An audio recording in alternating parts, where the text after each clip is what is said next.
What do you say we talk to Brad? Now, Brad, you're on the air. Good morning. How are you, Bill? Fine, Brad. Brad, I keep getting emails from you asking me to state my opinion on this, that, and the other thing. I'd rather you call up and state your opinion.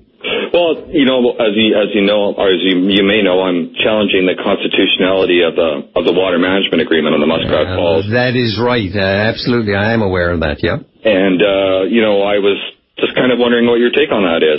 Yeah, well, I'd rather you gave me, I mean, you know a million times with your challenge, constitutional challenge, you know a million more about that than I do, so I'd rather you shared your views with our listening audience. Sure, fair enough. You know, I think the best way to describe it might be, you know, I go back to the Reversion Act. You're familiar with that, the Supreme Court? Reversion? Yeah, vaguely. Yeah. Okay. Well, there's a quote in it from the Supreme Court Justice of Canada. It says here, quote, "It was argued by the Attorney General of Newfoundland that control over the power generated at Churchill Falls is essential for the effective management of Newfoundland, of its water resources, and to meet the energy needs of the province. However, it is not for this court to consider that desirability when it contradicts with a constitutional matter." Yeah. And, you know, I just think that you know, that's from almost 30 years ago, but it rings very true today. You know, what we're doing, what we're doing is we're doing the same thing all over again, and it just in a little bit of a different way. And I'm concerned that once that dam is built and Hydro-Quebec decides to challenge it at that time, we've spent 10 whatever it's going to be billion. I missed something there. Maybe I wasn't listening close enough or something. Why would Quebec keep us from operating our own project on our own territory? Yeah, well, according to Nalcor's own pre-filed evidence with the PUB, they said that without that water management agreement, that Muskrat Falls Dam and the Gull Island Dam cannot operate more than 20% capacity. Okay. So, in other words, in order for them to make that profitable, they would have to raise our rates by 500 to 600%. Because, they're operating it down at 20%. Now, what are you, just cutting to the chase on it, Brad, what are you trying to achieve with your challenges?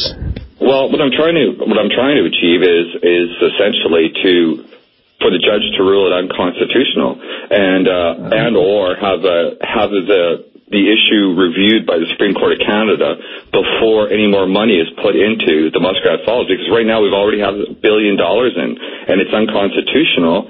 That means that's $1 billion wasted. So so you're saying we should do beforehand, look at the constitutionality of it before we spend $10 billion, say, and then find out that it's unconstitutional. Is that what you're trying to do? Is that the public service you're trying to perform? Exactly. That's exactly what I'm saying. We didn't do that with the Water Reversion Act, and it ended up, we had legal opinions from our own people, but then when we got to the Supreme Court of Canada, we lost. And what I'm saying is that doesn't it make sense to have it reviewed first by the upper courts on its constitutionality before we spend any more money, because once it's done, we can't repair that damage. All right, really interesting point. And you have a number. Now, I need to go to a break at halfway through. We're running out of time here. But don't take that as any desire on my part to curtail what you're saying. I hope you will join us. I know that you have had time in court fighting some interesting battles. And join us any time and describe what's happening. Give us a status report on how you're making out on that. Will you do that? I will. Thanks, and thanks for the time, Bill. Thank you very much, Brad. Take care. All right. Bye-bye. And, not everybody gets involved personally in challenging the constitutionality of what governments may be doing, federally or provincially. Brad is doing it on several levels, and also taking on other aspects of public policy, and I appreciate it myself. Whether you agree with what he's doing or not is another question, but I do appreciate his activism. Anybody who disagrees with my point of view on that, don't hesitate to let us know.